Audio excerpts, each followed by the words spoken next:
여러분, 이런 사람 한 분쯤 마음속에 있으세요?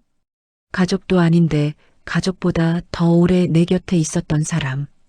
별로 예쁜 말 한 번 나눈 적 없고 하루에도 몇 번씩 티격태격 하는데 그래도 그 사람이 없으면 밥이 안 넘어가는 그런 사람요. 오늘 제가 들려드릴 이야기는 그런 두 여자의 이야기예요. 피 한 방울 섞이지 않았지만 30년을 한솥밥 먹고 살았던 두 할머니. 싸우면서 살고 투덜대면서 살았지만 결국 서로가 서로의 전부였던 두 사람이요. 이 이야기 끝까지 함께 해주세요. 구독하시고 좋아요 눌러주시면 다음 이야기도 제일 먼저 만나실 수 있어요. 강원도 정선 아우라지 물줄기를 따라 구불구불 올라가다 보면 어느 순간 포장도로가 끝나는 곳이 나와요. 거기서 흘길을 30분쯤 더 걸어 들어가야 해요. 길이라고 부르기도 민망한 풀이 무릎까지 올라오는 그 길을 지나면 솔골이라는 작은 마을이 나타나요. 집이라고 해봐야 열채 남짓이에요. 사람이라고 해봐야 죄다 노인들이에요. 전기는 들어오긴 하는데 겨울 폭설이 오면 며칠씩 끊겨요. 길이 막히면 아무도 들어올 수 없고 아무도 나갈 수 없어요. 봄이 와도 산 그늘 때문에 꽃이 남들보다 2달쯤 늦게 피어요. 세상이 조금 잊어버린 것 같은 마을이에요. 그런데 이 마을에, 이 고요하고 외진 마을에 30년을 버티고 살아온 두 여자가 있어요. 이순복 할머니는 올해 78이에요. 키는 작고 손은 커요. 허리는 수십 년 밭일에 굽었는데 눈빛만큼은 아직도 또렷해요. 아침 6시면 어김없이 눈이 떠져요. 알람도 없이요. 몸이 그냥 기억하는 거예요. 60년 가까이 반복해온 아침이거든요. 순복 할머니는 19살에 솔골로 시집왔어요. 그때 순복은 버스가 어떻게 생겼는지도 몰랐어요. 서울이 어떤 곳인지도요. 부모님 일찍 여의고 남의 집 더부살이 하다가 누군가 저 산골에 총각 있다는데 가겠냐는 말 한마디에 고개를 끄덕인 거예요. 달리 선택지가 없었으니까요. 그렇게 솔골로 왔어요. 자식은 없었어요. 남편은 20년 전 겨울에 나무하다 발을 헛디뎌 세상을 떴어요. 그 이후로 순복은 혼자였어요. 그런데 혼자가 아니에요. 윤갑순 할머니가 있거든요. 갑순 할머니는 올해 85이에요. 순복보다 7살 위에요. 몸집이 크고 말투가 거칠고 고집이 하늘을 찔러요. 남편이 옹기 굽는 사람이었는데 일찍 세상을 떠났고 그 뒤로 갑순은 마땅히 기댈 곳 없이 이 동네 저 동네를 떠돌았어요. 그러다 순복을 만난 거예요. 30여 년 전의 일이에요. 내가 일 잘해요. 밥값은 할게요. 처음 솔골에 들어올 때 갑순이 한 말이 그거였어요. 그 말 한마디로 시작된 인연이 어느새 30년이에요. 갑순은 그 말을 지켰어요. 매일 아침 지게를 지고 산을 올라요. 나무를 해요. 내려오면서 우물에 들러 물을 길어요. 그게 갑순의 하루예요. 반면 순복은 아궁이에 불을 떼고 밭을 갈고 밥을 지어요. 말로 정한 것도 아니에요. 그냥 어느 날부터 그렇게 나눠진 거예요. 30년이 만든 박자예요. 마을 어른들은 두 분을 솔골 자매라고 불러요. 성도 다르고 피도 안 섞였지만 보면 닮았거든요.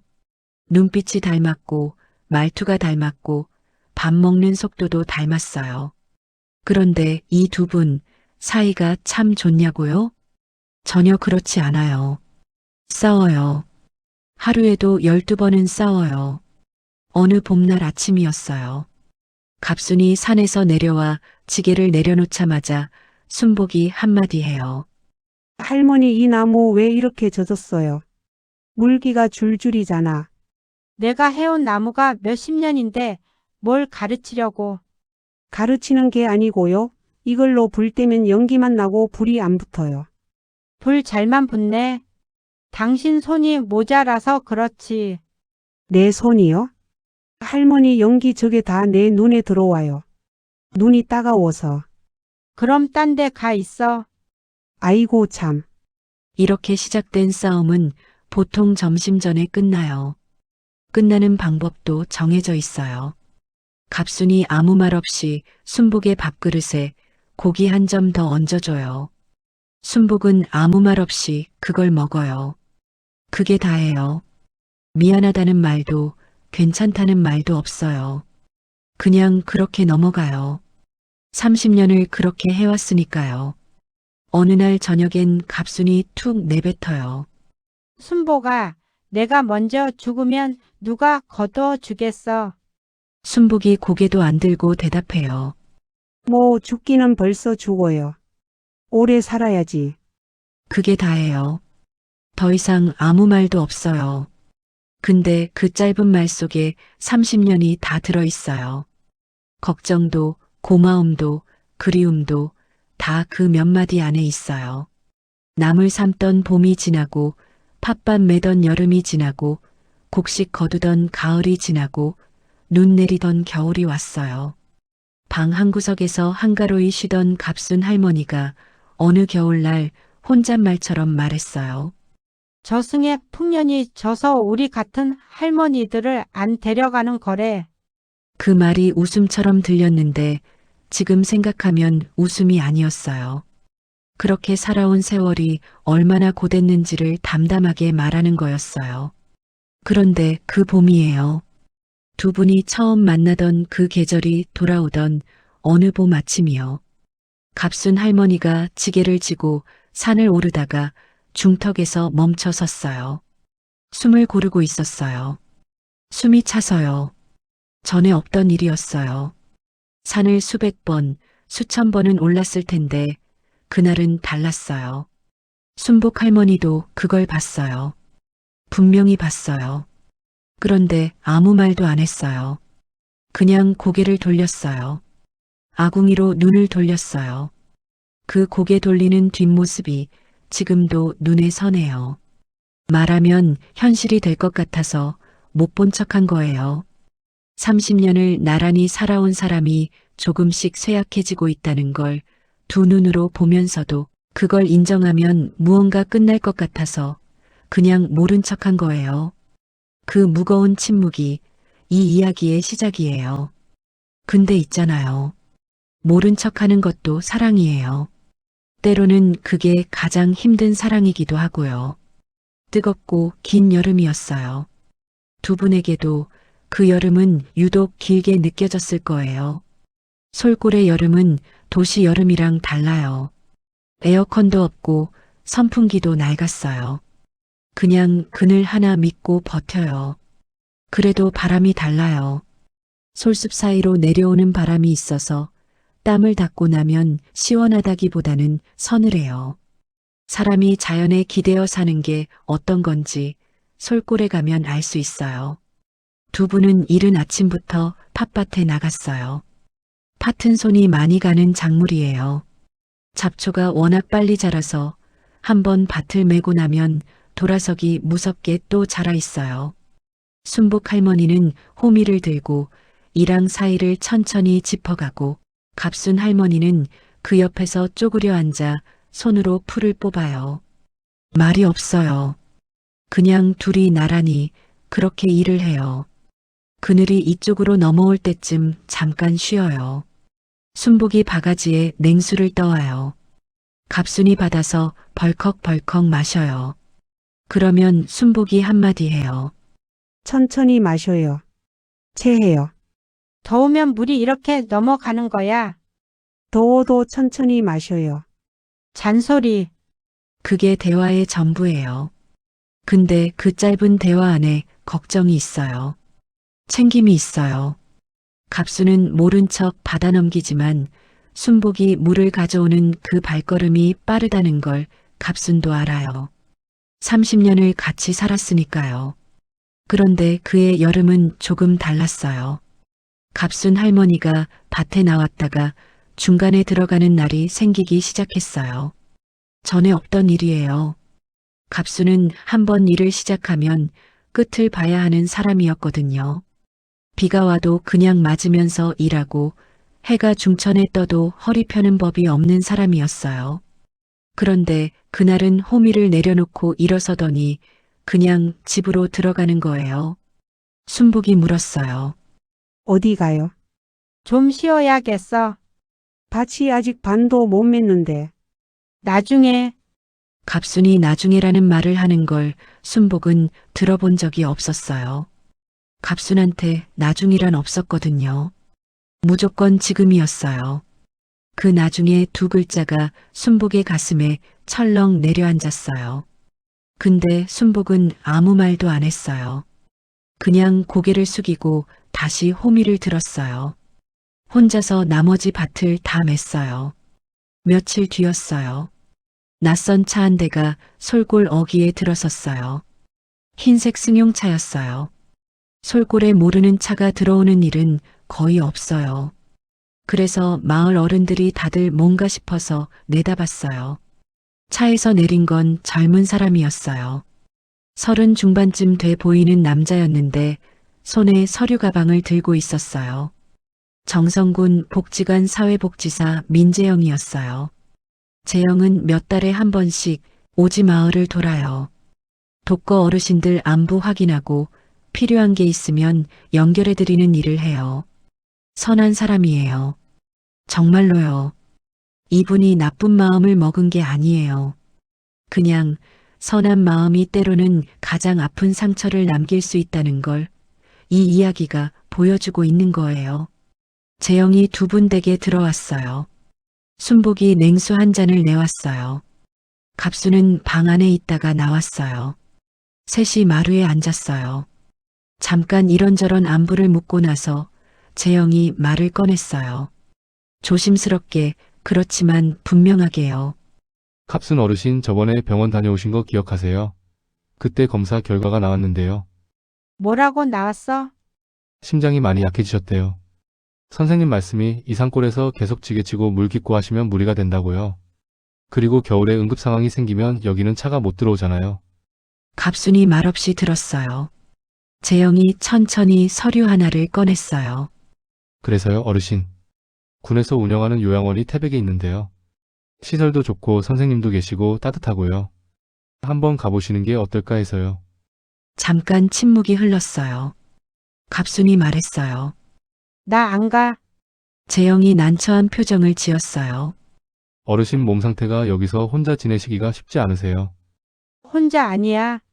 순복이 있어. 재영이 순복을 봤어요. 순복은 무릎에 손을 얹고 바닥을 내려다보고 있었어요. 아무 말도 안 했어요. 순복 어르신도 연세가 있으시잖아요. 두 분이서 힘든 일 생기면 감당이 어려우세요.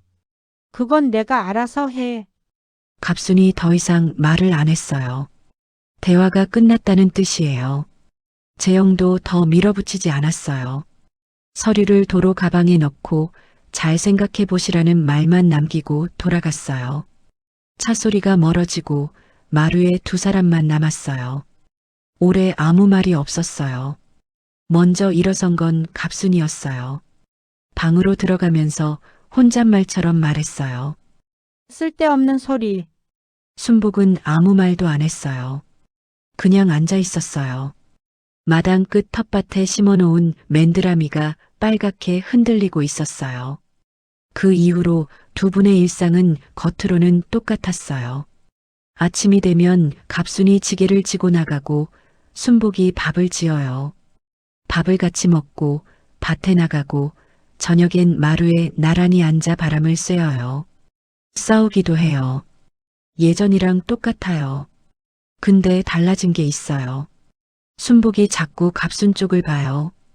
일하다가도 밥 먹다가도 그냥 앉아 있다가도 자꾸 갑순 쪽으로 눈이 가요. 갑순이 나무지고 오는 길이 조금 늦어지면 순복이 마당에 나와서 기다려요. 전엔 안 그랬어요. 갑순이 알아서 오겠지. 그게 당연한 것처럼 여겼는데 이제는 그게 당연하지 않을 수 있다는 생각이 드는 거예요. 어느 날 저녁이었어요. 두 분이 마루에 앉아 있는데 갑순이 평소보다 일찍 방에 들어갔어요. 피곤하다고요. 갑순이 피곤하다는 말을 하는 것도 드문 일이에요. 순복은 혼자 마루에 남았어요. 하늘에 별이 많이 떴어요. 솔골은 별이 잘 보여요. 가로등이 없어서요. 산 그림자 위로 별이 촘촘히 박혀 있었어요. 순복이 한참 그 별을 올려다봤어요. 그러다가 손을 들어서 눈가를 닦았어요. 소리 없이요. 그 눈물을 갑순이 봤는지는 몰라요. 방 창문 너머로 갑순의 기척이 있었는데 불빛이 꺼진 채로 아무 말이 없었어요. 봤을 수도 있어요. 그냥 모른 척 했을 수도 있고요. 모른 척 하는 것도 사랑이에요. 두 분 다 알고 있었으니까요. 그 여름 내내 순복은 혼자 생각을 많이 했어요. 갑순이 가면 어떡하나. 갑순이 없는 이 집이 어떤 모습일까. 아침에 지게 소리가 안 들리면, 저녁에 밥상에 자리 하나가 비어 있으면, 싸울 사람이 없으면, 그 생각들이 순복을 자꾸 무겁게 눌렀어요. 근데 또 이런 생각도 들었어요. 내가 붙잡는다고 해서 갑순의 몸이 버텨주는 건 아니잖아요. 내가 원한다고 해서 이 삶이 계속될 수 있는 건 아니잖아요. 나이 든다는 건 내가 원하는 걸 다 가질 수 없다는 걸 아는 것이기도 하잖아요. 그렇게 생각하면 또 눈물이 났어요. 여름이 끝날 무렵이었어요. 밭에서 호박을 따다가 갑순이 순복한테 물었어요. 아무렇지 않게 호박 넝쿨 사이를 들여다보면서요. 순복아, 저 호박 내년에도 잘 될까? 순복이 잠깐 손을 멈췄어요. 잘 되겠죠. 뭘? 거름을 좀 더 줘야 해. 이쪽 땅이 메말랐어. 알았어요. 그리고 저 아래 감나무 올가을에 가지 좀 쳐줘야 해. 지난해부터 열매가 작아지더라고. 할머니, 왜? 지금 뭐 하는 거예요? 갑순이 대답을 안 했어요. 그냥 호박을 땄어요. 큰 것, 작은 것, 하나씩 바구니에 담으면서요. 순복도 더 말하지 않았어요. 같이 호박을 땄어요. 근데 알았어요. 갑순이 내년 거름 이야기를, 가지치기 이야기를 하는 게 뭔지. 그건 내가 없어도 이 밭이 잘 되어야 한다는 말이에요. 내가 없어도 이 집이 잘 돌아가야 한다는 말이에요. 그게 갑순이 할 수 있는 가장 솔직한 말이었어요.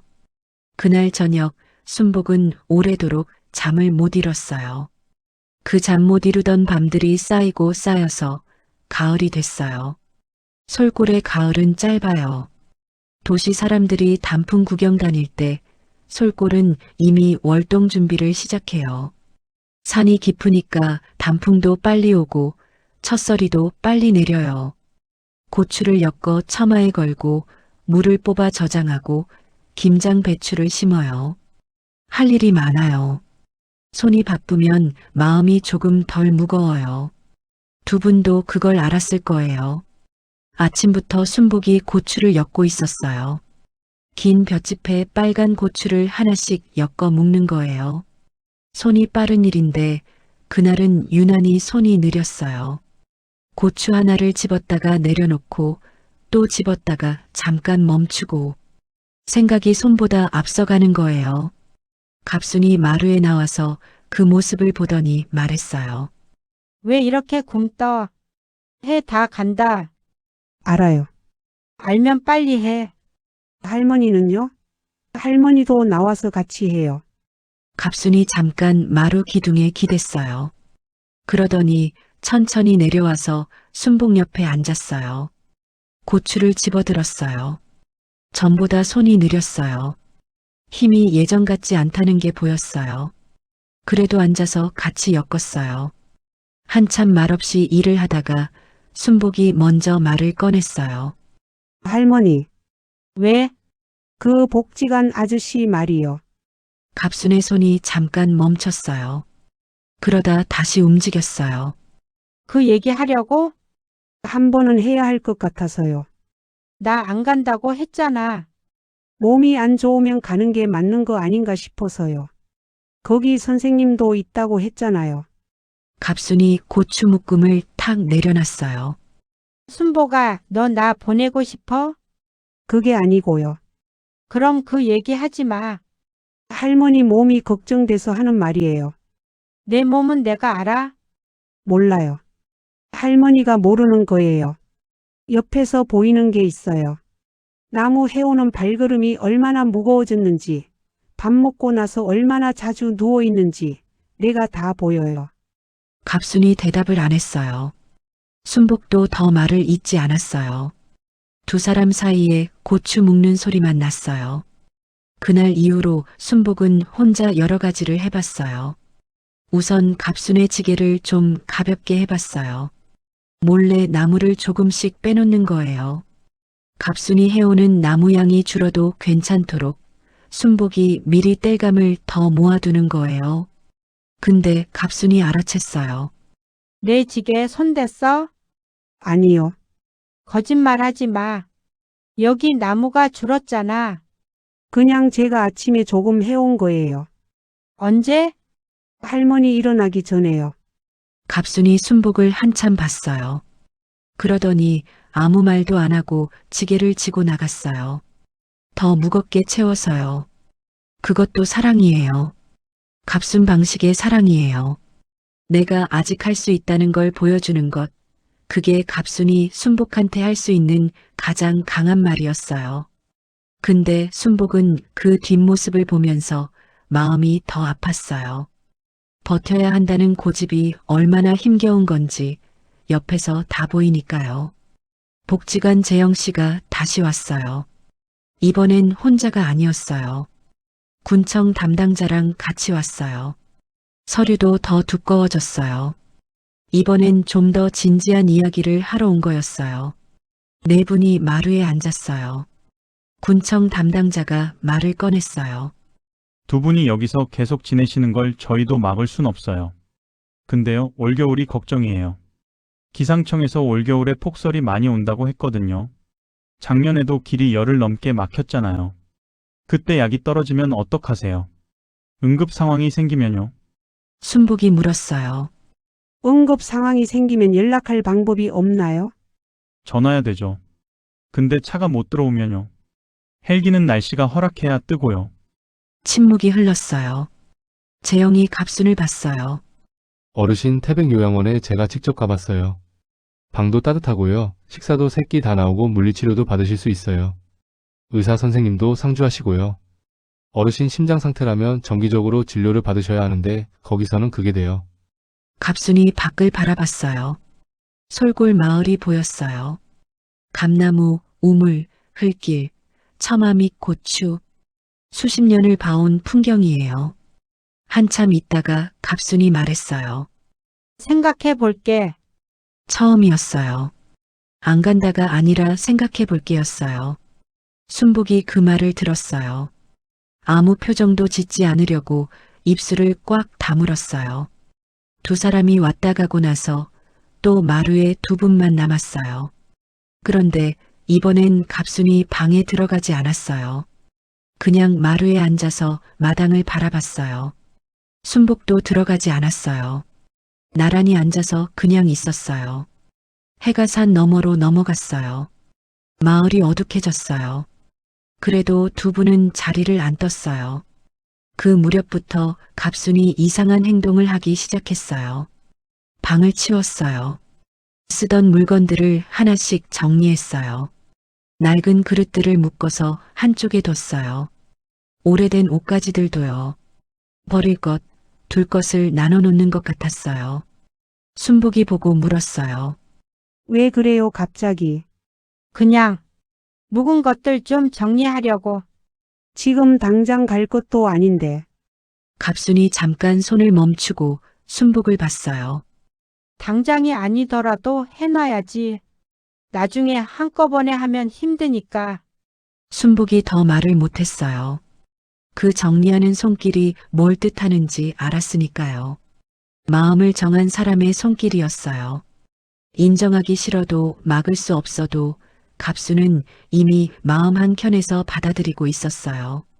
그게 갑순다운 방식이었어요. 소리 없이 그냥 하는 거예요. 그 가을에 순복이 가장 힘들었던 건 사실 몸이 아니었어요. 마음이었어요. 갑순이 가면 어떻게 살지 그 막막함보다도 더 힘든 게 있었어요. 그건 바로 붙잡을 수 없다는 걸 알면서도 붙잡고 싶은 마음이었어요. 자식이 있었다면 어땠을까요? 그 자식한테 기대어 울기라도 했을 텐데, 전화라도 할 수 있는 사람이 있었다면, 이 마음을 털어놓을 때가 있었다면, 근데 순복한테는 없었어요. 이 마을에서 속 터놓고 얘기할 수 있는 사람이 갑순밖에 없는데, 그 얘기를 갑순한테 할 수는 없잖아요. 떠나는 사람한테 가지마, 무서워. 어떻게 할 수는 없잖아요. 그래서 순복은 혼자 삭혔어요. 밥 짓고, 밥 메고, 고추 엮고, 손을 바쁘게 움직이면서 마음을 달랬어요. 어느 날 밤이었어요. 별이 많이 뜬 밤이었어요. 두 분이 마루에 나란히 앉아 있었어요. 갑순이 한참 말이 없다가 아주 낮은 목소리로 불렀어요. 순복아, 순복이 고개를 돌렸어요. 갑순이 순복아 하고 이름을 부른 게 언제였더라. 30년을 같이 살면서 대부분은 그냥 야거나 입하거나 거기였어요. 이름을 부르는 건 아주 가끔 정말 중요한 말을 할 때만이었어요. 순복이 조용히 대답했어요. 왜요? 갑순이 하늘을 봤어요. 별을 한참 봤어요. 그러다가 말했어요. 나 가야 될 것 같아. 순복이 아무 말도 안 했어요.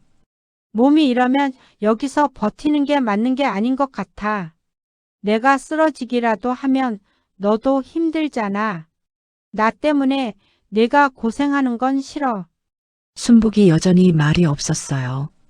갑순이 이번엔 순복 쪽으로 고개를 돌렸어요. 섭섭하지?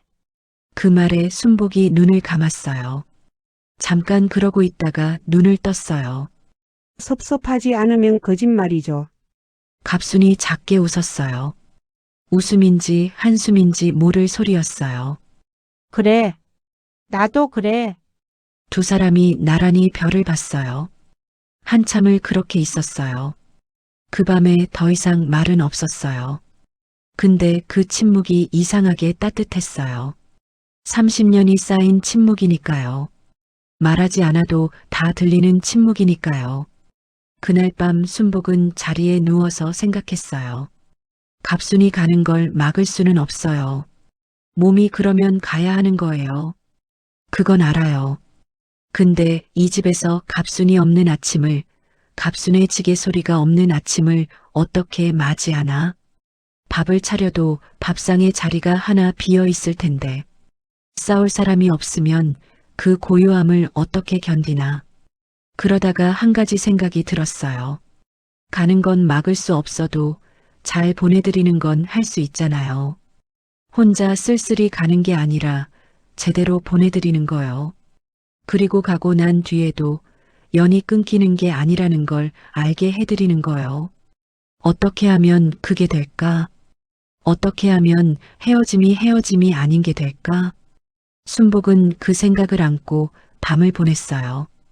눈이 많이 왔어요. 솔골에 눈이 쌓이던 그 겨울, 두 분의 마지막 아침 이야기예요. 첫눈이 내린 건 11월 초였어요. 솔골은 눈이 오면 달라져요. 흙길이 하얗게 덮이고 처마 및 고추가 눈을 막고 감나무 가지에 눈꽃이 피어요. 조용한 마을이 더 조용해져요. 발자국 소리도 눈이 삼켜버려요. 순복은 그 첫눈을 마루에 서서 봤어요. 예쁘다는 생각이 먼저 들었다가 곧 무거운 생각이 뒤따라왔어요. 눈이 오면 길이 막히고 길이 막히면 아무도 못 들어오고 그러면 갑순의 심장이 버텨줘야 하는데 그 생각들이 첫눈을 보는 눈빛을 흐렸어요. 갑순이 방에서 나오다가 순복의 그 눈빛을 봤어요. 눈 많이 오네. 네, 올겨울은 많이 온다더니 그러게요. 갑순이 마루에 나와서 나란히 섰어요. 둘이 눈 내리는 마당을 한참 봤어요. 말이 없었어요. 말이 필요 없었어요. 두 사람 다 같은 생각을 하고 있다는 걸 알았으니까요. 복지관에서 날짜가 정해진 건 그로부터 2주 뒤였어요. 재영 씨가 전화로 알려왔어요. 12월 첫째 주 화요일 오전 10시에 차가 온다고요. 갑순이 전화를 받고 나서 수화기를 내려놨어요. 그리고 아무 일도 없었다는 듯이 방으로 들어갔어요. 이불을 정리했어요. 갑순이 이불을 정리하는 건 마음을 정리한다는 뜻이에요. 그 모습을 부엌에서 보던 순복이 하던 일을 잠깐 멈췄어요. 그러다 다시 했어요. 된장찌개를 저었어요. 아무것도 안 변한 것처럼요. 그날 저녁 밥상은 유난히 조용했어요. 갑순이 숟가락을 들고 국을 한술 떴어요. 그러더니 고개를 들어 순복을 봤어요. 간이 딱 맞네. 순복이 웃었어요. 작게요. 할머니가 항상 짜다고 하잖아요. 오늘은 딱 맞아. 그럼 내가 맞춘 거예요. 할머니 입맛이 변한 거예요. 둘 다일 수도 있지. 그 말에 둘이 잠깐 웃었어요. 어색하지 않은 웃음이었어요. 오래된 두 사람 사이에서만 나올 수 있는 그런 웃음이었어요. 떠나기 전날 밤이었어요. 갑순이 보따리를 다 쌌어요. 보따리라고 해봤자 정말 작았어요. 고무신 한 켤레, 내복 몇 벌, 낡은 거울 하나, 그리고 조그만 사진 한 장. 이 집에서 찍은 사진이었어요. 두 분이 마당에 서 있는 사진이요. 언제 찍었는지도 가물가물한 오래된 사진이었어요. 순복이 방문 앞에 서서 그 보따리를 봤어요. 그게 다예요? 뭘 더 가져가. 거기서 다 주는데 그래도 짐 많으면 무거워. 순복이 잠깐 생각하다가 방에 들어갔어요. 찬장을 뒤졌어요. 거기서 뭔가를 꺼내왔어요. 작은 보자기에 쌓인 무언가였어요. 이거요. 이게 뭐야? 할머니 좋아하는 거요. 고추장이에요. 제가 담근 거. 거기 음식이 입에 안 맞을 수도 있잖아요. 조금씩 꺼내 드셔요. 갑순이 그 보자기를 받았어요. 손에 쥐고 잠깐 있었어요. 그러다가 말했어요. 무겁다. 조금밖에 안 돼요. 아니, 이게 무겁다고. 갑순이 그 말을 하면서 눈을 다른 데 뒀어요. 창밖을 봤어요. 순복도 눈을 다른 데 뒀어요. 벽을 봤어요. 두 사람 다 같은 걸 참고 있었어요. 그날 밤 두 분은 오래 이야기했어요. 처음엔 별것 아닌 이야기였어요. 마을 어른들 안부, 내년 봄 씨앗 이야기, 감나무 가지 쳐야 한다는 이야기. 근데 자꾸 이야기가 이어졌어요. 끊으면 밤이 끝나는 것 같으니까요. 한참 이야기하다가 갑순이 말했어요. 순보가 나 처음 여기 들어올 때 기억해? 기억하죠? 그때 내가 뭐라고 했어? 밥값은 한다고 했죠. 했어? 하고도 남았어요.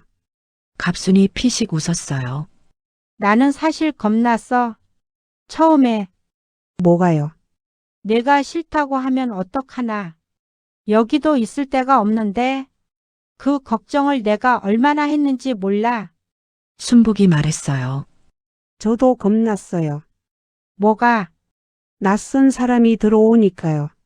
같이 살아본 적 없는 사람이잖아요. 근데 있잖아요, 할머니. 왜? 할머니가 첫날 저녁에 뭘 했는지 알아요? 뭘 했는데? 제가 밥 짓고 있는데 뒤에 와서 갑자기 팔을 쓸기 시작했잖아요. 말도 없이. 그때 알았어요. 이 사람은 같이 살 수 있는 사람이다 하고요. 갑순이 잠깐 기억을 더듬는 표정을 지었어요. 그랬나? 그랬어요. 기억이 가물가물한데 저는 선명해요. 둘이 또 잠깐 웃었어요. 그러다가 갑순이 조용해졌어요. 오래 말이 없다가 천천히 말했어요. 순보가 네, 고마워. 그 두 글자가 방 안에 떠 있었어요. 순복이 바로 대답을 못했어요. 잠깐 있다가 말했어요. 저도요. 그게 다예요. 더 이상 말은 없었어요. 근데 그 짧은 말 속에 30년이 다 있었어요. 미안했던 날들도, 고마웠던 날들도, 싸웠던 날들도, 나란히 별을 보던 날들도 다 그 안에 있었어요. 떠나는 날 아침이었어요. 순복이 새벽부터 일어났어요. 아궁이에 불을 떼고 밥을 지었어요.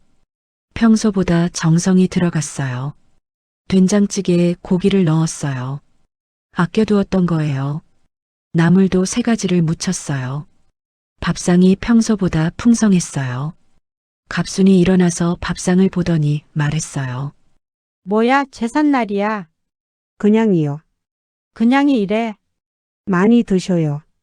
거기 밥이 입에 맞을지 모르니까요. 갑순이 숟가락을 들었어요. 된장찌개를 한술 먹었어요. 말이 없었어요. 또 한술 먹었어요. 그냥 천천히 먹었어요. 순복도 먹었어요. 아무 말 없이요.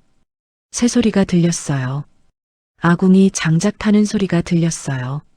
그 아침 밥상이 30년 중에 가장 조용하고 가장 따뜻한 밥상이었어요. 10시가 되기 전에 재영씨 차가 마을 어귀에 섰어요. 갑순이 고무신을 신었어요. 보따리를 들었어요. 순복이 따라 나왔어요. 마당을 지나 흙길로 나왔어요. 눈이 녹다만 흙길이었어요. 발이 조금씩 빠졌어요. 재영이 차에서 내려서 보따리를 받으려 했어요. 갑순이 손을 저었어요. 내가 든다고요. 차 앞에서 두 분이 잠깐 섰어요. 갑순이 순복을 봤어요. 순복이 갑순을 봤어요. 뭔가 말을 해야 할 것 같은데 아무 말도 안 나왔어요. 30년을 같이 살았는데 막상 이 순간엔 말이 없었어요. 갑순이 먼저 손을 내밀었어요. 순복이 그 손을 잡았어요. 꽉 잡았어요. 두 손으로요. 갑순의 손이 거칠었어요. 수십 년 지게 지고 물기른 손이었어요. 순복의 손도 거칠었어요. 수십 년 밤매고 불 땐 손이었어요. 거친 손이 거친 손을 잡았어요. 잠깐이었어요. 그러다 갑순이 손을 놓고 차에 탔어요. 차 문이 닫혔어요. 차가 천천히 움직이기 시작했어요. 흙길을 따라 마을 어귀를 빠져나갔어요. 순복이 그 자리에 서 있었어요. 차가 산모퉁이를 돌아 사라질 때까지요. 차가 안 보이게 됐어요. 솔골이 고요했어요. 바람도 없었어요. 순복이 마당으로 돌아왔어요. 아궁이 불이 아직 살아있었어요. 갑순이 쓰던 물지개가 담 옆에 기대어 있었어요. 밥상은 아직 치우지 않았어요. 갑순의 빈자리가 그대로였어요. 순복이 마당 한가운데 섰어요. 한참 있었어요. 그러다가 천천히 입을 열었어요. 소리가 나왔어요. 민요였어요. 정선 아리랑이었어요. 이 산골에서 나고 자란 소리였어요. 낮고 길게 이어지는 소리였어요. 울음인지 노래인지 몰랐어요. 그냥 그 소리가 솔골산 사이로 퍼져나갔어요. 들어줄 사람이 없어도 괜찮았어요. 그냥 나와야 하는 소리였어요. 30년이 나오는 소리였어요. 그 뒤로 순복은 혼자 살았어요. 혼자 불 떼고, 혼자 밥 짓고, 혼자 밤 매고, 혼자 별을 봤어요. 갑순의 빈자리가 처음엔 너무 컸어요. 밥을 차려놓고 자꾸 두 그릇을 놓게 됐어요. 싸울 사람이 없으니 이상하게 허전했어요. 정막이 낯설었어요. 근데 있잖아요. 순복이 어느 날 갑순이 기대어 두었던 물지개를 손으로 쓸어봤어요. 거칠거칠했어요. 갑순의 손 같았어요. 그 손길이 아직 여기 있다는 게 느껴졌어요. 그리고 생각했어요. 가고 없어도 30년은 사라지지 않는다. 이 집에 이 마당에 이 아궁이에 갑순이 아직 있다. 눈에 안 보여도 있다. 그 생각이 순복을 조금 가볍게 해줬어요. 세월이 흘렀어요. 순복은 혼자 그 집을 지켰어요. 갑순이 심어두었던 채소도 가꿨어요. 가지치기 해두라던 감나무도 봄에 손을 봤어요. 갑순이 부탁한 대로요. 그게 순복이 갑순한테 할 수 있는 일이었으니까요. 그러던 어느 봄날이었어요. 순복이 오래된 사진을 꺼내봤어요. 두 분이 마당에 서 있는 그 사진이요. 갑순이 가져간 것과 똑같은 사진이 한 장 더 있었어요. 순복이 간직하고 있던 거예요. 사진을 보다가 순복이 생각했어요. 한번 가봐야겠다. 솔골에도 봄이 왔어요. 산 그늘 아래 눈이 녹고 흙이 드러나고 이름 모를 풀들이 먼저 고개를 내밀었어요.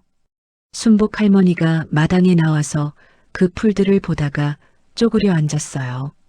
손으로 흙을 만져봤어요. 보슬보슬했어요. 씨앗을 받아줄 준비가 된 흙이었어요. 78배 봄이었어요. 순복은 그 봄에 결심을 했어요. 더 미루지 않겠다고요. 갑순이 요양원에 간 뒤로 4년이 지났어요. 그동안 전화를 몇 번 했어요. 재영 씨가 가끔 연결해줬어요. 근데 전화기 너머로 들리는 갑순의 목소리가 자꾸 작아졌어요. 말수도 줄었어요. 한 번은 통화를 하다가 갑순이 갑자기 조용해졌어요.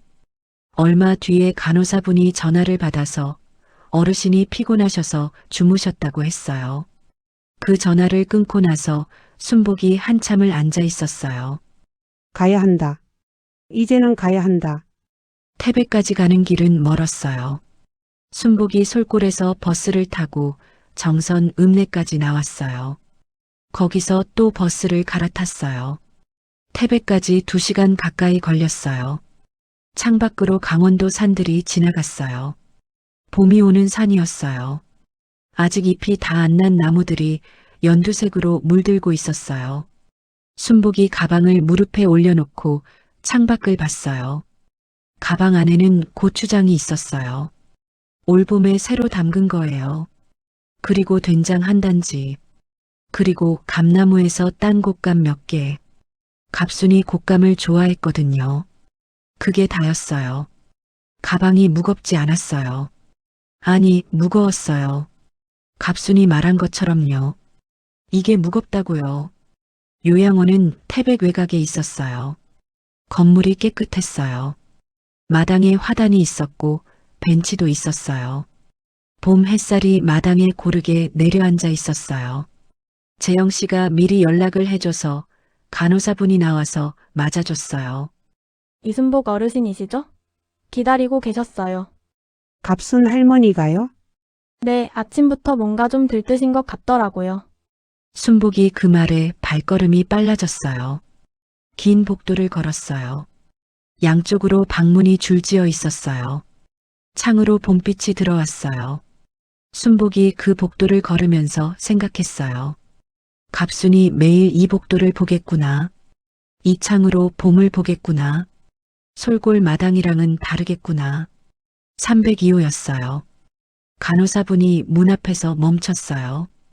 들어가세요. 순복이 문손잡이를 잡았어요. 잠깐 멈췄어요. 심장이 빨리 뛰었어요.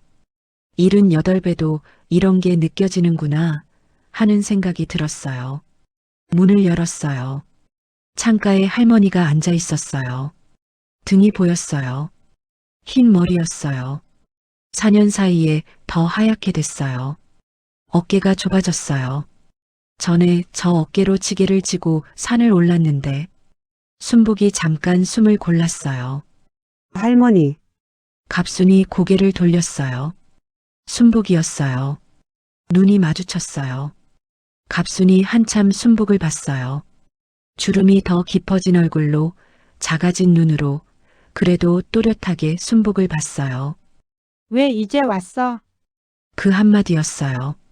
뭐라고 대답해야 할지 순복이 잠깐 말을 못 찾았어요. 내가 늦었죠. 많이 늦었어? 알아요. 갑순이 천천히 손을 들었어요. 순복 쪽으로요. 순복이 방 안으로 들어가서 그 손을 잡았어요. 4년 전보다 가벼운 손이었어요. 얇아진 손이었어요. 근데 온기가 있었어요. 따뜻했어요. 두 사람이 나란히 창가에 앉았어요. 한참 말이 없었어요. 창밖으로 마당이 보였어요. 화단에 개나리가 피어 있었어요. 노란색이었어요. 봄이 여기까지 와 있었어요. 갑순이 먼저 말했어요. 솔골은 어때? 봄이 왔어요. 할머니 감나무에 싹이 났어요. 가지는 쳤어? 봄에 쳤어요. 할머니가 하라는 대로요. 호박은 심어야죠, 곧. 거름 줘야 해. 그 아래쪽에 특히 알아요. 매년 했어요. 갑순이 작게 고개를 끄덕였어요. 잘했네. 그 한마디에 순복이 눈이 뜨거워졌어요. 4년 동안 혼자 그 밭을 갈고 그 감나무를 보고 그 우물물을 기른 게 그 한마디에 다 녹았어요. 가방에서 고추장을 꺼냈어요. 갑순 앞에 놓았어요. 갑순이 뚜껑을 열었어요. 냄새를 맡았어요. 오래 맡았어요. 내 솜씨 맞네. 할머니 가르쳐 준 대로 담갔어요. 내가 언제 가르쳐 줬어? 맨날 옆에서 잔소리 하셨잖아요. 그게 가르친 거죠. 갑순이 픽 웃었어요. 잔소리를 가르침으로 받으면 세상에 선생님 아닌 사람이 없겠네. 할머니는 선생님 맞아요. 별소리를 진짜예요. 갑순이 고추장을 손가락으로 조금 찍어 맛봤어요. 천천히요. 그러고는 한동안 아무 말이 없었어요. 창밖을 봤어요. 맛있다. 그 두 글자가 참 컸어요. 순복이 아무 말도 못했어요. 그냥 고개를 끄덕였어요. 한참 뒤에 갑순이 말했어요. 순보가 네. 나 여기 처음 왔을 때 있잖아. 요양은요? 응. 밤에 잠이 안 왔어. 천장이 낯설고 소리가 낯설고 솔골은 밤에 바람 소리, 나무 소리 나는데 여기는 그게 없잖아. 너무 조용한 거야. 이상하게. 적응되셨어요, 이제? 됐어. 시간이 걸렸지. 근데 있잖아. 네. 제일 힘든 건 그게 아니었어. 순복이 갑순을 봤어요. 밥 먹을 때였어. 여기 밥이 나쁘지 않아. 따뜻하고 맵지 않고 좋아. 근데 밥 먹을 때마다 내 생각이 나는 거야. 된장찌개 냄새가 나면 특히 순복이 입술을 꽉 다물었어요. 미안해. 뭐가요? 더 일찍 가겠다고 했어야 했는데 내가 혼자 있는 동안 내가 너무 오래 버텼잖아. 그게 미안해. 할머니, 왜? 그 말 하려고 4년을 기다린 거예요? 갑순이 대답을 안 했어요. 저도 미안해요. 더 일찍 왔어야 했는데. 오려고 마음은 몇 번을 먹었는데 자꾸 혼자 삭히고 있었어요. 그게 미안해요. 두 사람이 잠깐 말이 없었어요. 갑순이 먼저 말했어요. 됐어. 왔잖아. 네, 늦었어도 왔잖아. 왔어요. 그럼 됐어. 그게 다였어요. 그런데 그 말이 충분했어요. 미안하다는 말보다 고맙다는 말보다 됐어. 왔잖아. 그 한마디가 더 컸어요. 오후 햇살이 창으로 깊이 들어왔어요. 두 분이 나란히 앉아서 그 햇살을 받았어요. 갑순의 흰 머리카락이 빛을 받아서 반짝였어요. 순복이 그걸 봤어요. 예쁘다는 생각이 들었어요. 이 사람이 이렇게 예뻤나 싶었어요. 30년을 매일 봤는데 오늘따라 유독 그런 생각이 들었어요. 갑순이 말했어요. 봄에 여기 마당에 꽃이 많이 펴. 그래요? 개나리, 목련, 벚꽃도 나중에 펴. 좋더라고. 솔골 꽃이랑은 다른데 그것도 나쁘지 않아. 다행이네요. 응. 그리고 여기 할머니들이 나쁘지 않아. 처음엔 낯설었는데 이제는 밥도 같이 먹고 그래. 잘 지내고 계시네요. 잘은 모르겠고 그냥 사는 거지 뭐. 그 말에 순복이 웃었어요. 갑순다운 말이었어요. 30년을 같이 살아도 변하지 않는 게 있어요. 그게 그 사람이에요. 돌아갈 시간이 됐어요. 순복이 자리에서 일어섰어요. 갑순이 올려다봤어요. 또 와. 올게요. 언제? 여름 되면요. 오이 따면 가져올게요. 할머니 오이 무침 좋아하잖아요. 오이는 소금에 절여서 와야 해. 안 그러면 물러. 알아요. 물기 꽉 짜고 알아요, 할머니. 마늘 많이 넣고. 할머니, 왜? 잔소리 아직도 건재하네요. 갑순이 웃었어요. 소리내서 웃었어요. 4년 만에 처음 듣는 웃음소리였어요. 순복도 웃었어요. 두 분이 같이 웃었어요. 그 좁은 방 안에서 봄 햇살 아래서 주름 깊은 두 얼굴이 환하게 웃었어요. 순복이 복도를 걸어 나왔어요. 문이 닫히는 소리가 났어요. 긴 복도였어요. 들어올 때랑 같은 복도인데 나갈 때는 달랐어요. 발걸음이 가벼웠어요. 몸이 가벼워진 것처럼요. 마음이 가벼워지면 몸도 가벼워지나 봐요. 마당으로 나왔어요.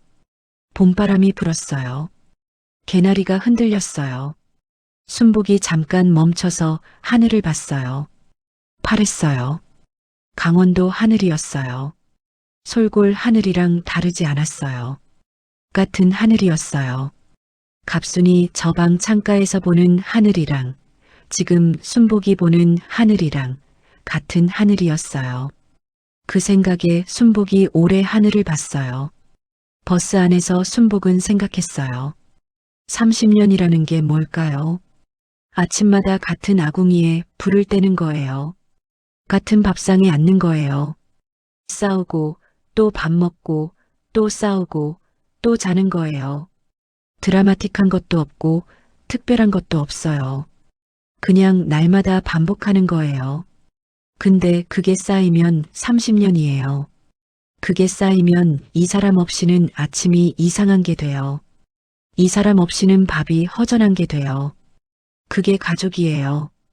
피가 섞여야만 가족이 아니에요. 시간이 쌓이면 가족이에요. 창밖으로 강원도 산이 지나갔어요. 연두색 산이었어요. 봄이 오고 있었어요. 순복이 그 산을 보면서 생각했어요. 여름에 오이 담가서 가야겠다. 마늘 많이 넣어서. 갑순이 좋아하는 대로. 작은 계획이었어요. 아주 작은 거요. 근데 그 작은 계획 하나가 순복을 앞으로 가게 해줬어요. 다음 계절이 기다려지게 해줬어요.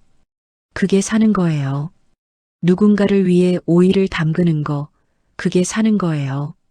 누군가에게 가져다 줄 고추장을 담그는 거, 그게 사는 거예요.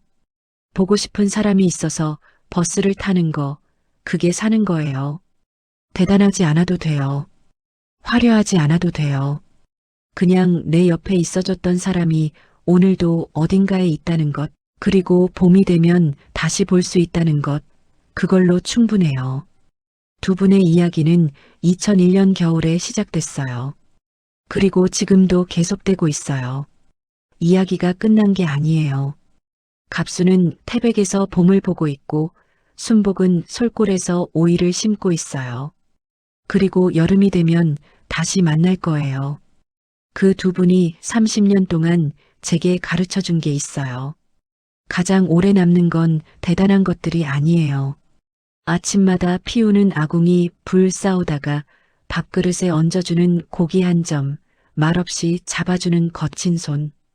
그런 것들이 남아요. 그런 것들이 사람을 살게 해요. 여러분 곁에도 그런 사람이 있으신가요? 오늘 이 이야기를 들으시면서 문득 생각나는 얼굴이 있으신가요? 오래 못 본 사람, 연락이 뜸해진 사람, 말하지 않아도 알 것 같은 사람. 오늘 한번 연락해 보세요. 늦었다고 생각하지 마세요. 갑순 할머니가 말했잖아요. 됐어, 왔잖아 라고요.